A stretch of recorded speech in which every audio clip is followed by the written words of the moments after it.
Selamat malam, Miss Febri dan teman-teman. Hari ini kelompok kami akan mempresentasikan tentang ASD atau Autism Spectrum Disorder.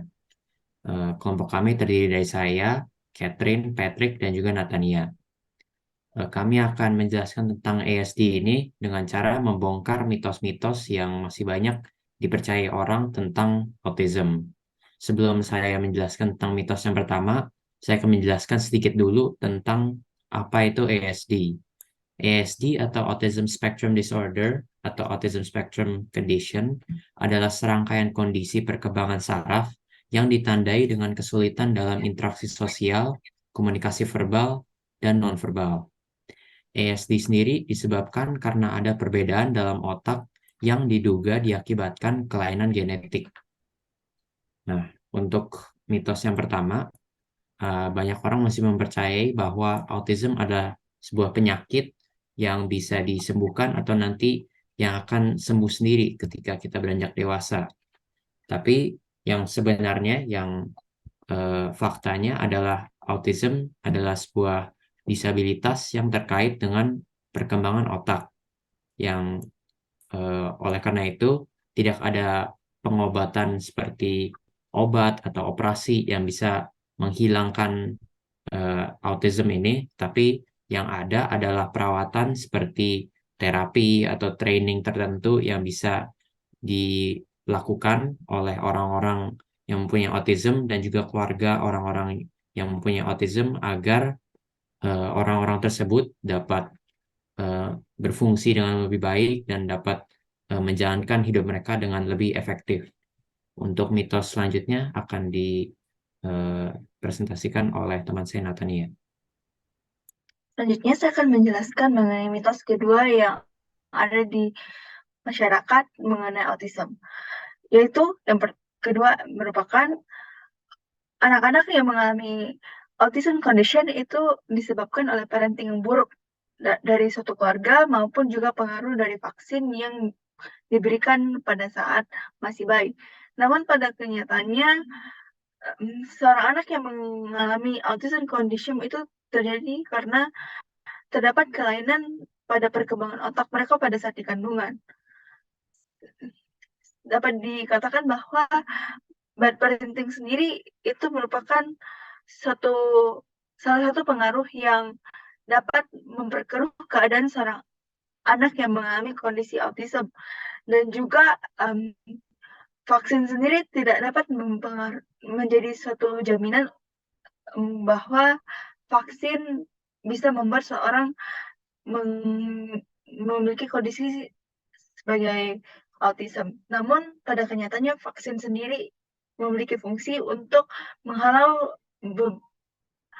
beberapa virus-virus yang masuk dalam tubuh sehingga tidak terjadi suatu hal yang lebih buruk dalam tubuh untuk reaksi virus tersebut.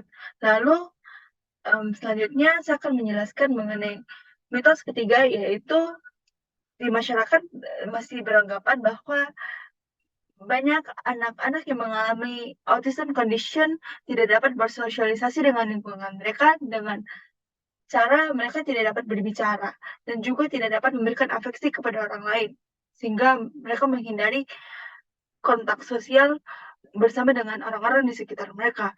Namun sebenarnya mereka itu bisa memberikan afeksi kepada orang-orang di sekitar mereka ketika berinteraksi. Namun mereka mengalami suatu kondisi di mana mereka tidak mampu menyaring informasi dengan lebih cepat seperti orang normal di sekitar mereka. Seperti salah satu contoh, um, saya memiliki seorang adik sepupu yang mengalami kondisi yang seperti ini, di mana um, dia mendapatkan ciri-ciri dia tidak mampu berbicara dengan jelas sehingga orang-orang di sekitarnya tidak mampu memahami sepenuhnya apa yang ia katakan. Namun dengan diberikan pendekatan oleh orang-orang terdekatnya, maka dia mampu berinteraksi dengan orang-orang di sekitarnya dengan lebih baik lagi. Selanjutnya saya akan memberikan kesempatan kepada teman saya, Patrick. Ya, sekarang saya akan menjelaskan tentang mitos keempat, yaitu tentang autisme adalah pengalaman yang sama untuk semua orang dan semua orang autis memiliki keterampilan yang cerdas. Namun sebenarnya autisme bervariasi dari orang ke orang, juga tidak lebih dari 1 dari 10 atau 10%. Orang dengan autisme menunjukkan beberapa tingkat lanjutan dari keterampilan tertentu. Jadi kita ketahui terkadang anak memiliki keistimewaannya masing-masing. Sebagai contoh tidak terkecuali seorang anak yang dengan sindrom Savant yang merupakan bagian dari seorang autis. Dan Savant syndrome sendiri adalah suatu kondisi di mana seorang seseorang mendapatkan bakat atau kemampuan luar biasa yang terjadi bersamaan dengan gangguan kondisi perkembangan seperti kondisi spektrum autisme. eh, Belum dijelaskan alasan mengapa hanya beberapa orang autis yang mengembangkan keterampilan cerdas, sementara yang lain tidak. Lalu kelima, mitos tentang individu dengan kondisi autisme tidak dapat menjalani hidup mandiri dan kehidupan sukses. Namun kebenarannya, dengan diberikan perawatan yang tepat, banyak yang akan tumbuh menjadi kontributor yang sukses bagi masyarakat. Itu sebabnya diperlukan pendamping untuk mengawasinya. Pendamping tersebut harus orang yang sayang kepada anak autis tersebut. Di samping itu, pendamping itu harus sabar dan ia harus terus belajar bagaimana caranya mendampingi anak autis tersebut. Contohnya ialah Albert Einstein, di mana saat dia masih kecil, Einstein mengalami sejumlah keterlambatan perkembangan dan dicap sebagai anak bodoh. Einstein mengalami keterlambatan bicara serta sering mengulang kalimat untuk dirinya sendiri. Tapi sekarang dia menjadi ilmuwan yang terkenal dan sukses. Ini menunjukkan bahwa mem- memiliki autisme bukanlah kepastian orang tersebut akan gagal. Selanjutnya akan dilanjutkan ke partner kami, Catherine. Baiklah, saya akan membahas mitos terakhir, yaitu autisme sama saja dengan Down syndrome. Fakta yang benar adalah keduanya merupakan kondisi yang berbeda dari berbagai segi. Namun perbedaan utama terletak pada penyebabnya. Gangguan spektrum autisme bermasalah di saraf, sedangkan Down syndrome adalah kelainan kromosom genetik 21. Faktor kedua adalah cara mendiagnosanya berbeda. Untuk autisme didiagnosa berdasarkan kriteria dalam DSM-5 atau ICD-11 untuk mengetes kemampuan sosial dan emosinya.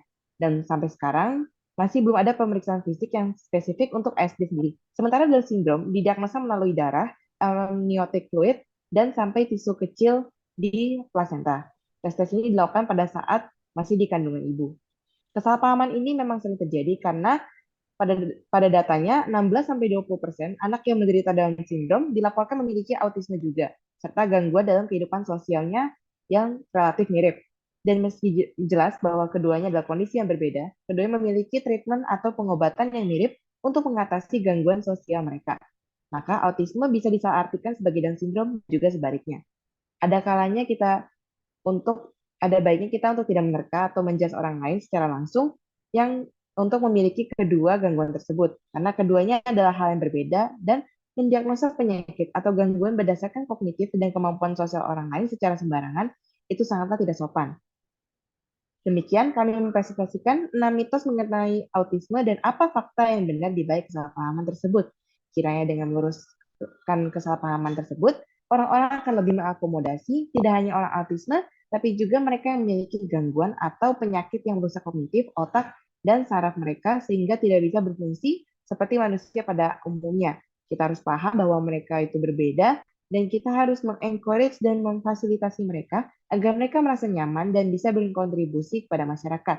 Karena pada akhirnya mereka juga manusia. Akhir kata kami ucapkan terima kasih atas kesempatan yang diberikan kepada kami untuk mempresentasikan hasil kerja dan poster kami. Kiranya pengetahuan yang kami sampaikan ini bisa memberikan insight baru dan memberikan kalian semua pengetahuan baru mengenai autisme. Sekian dari kelompok kami. Terima kasih. Tuhan Yesus memberkati.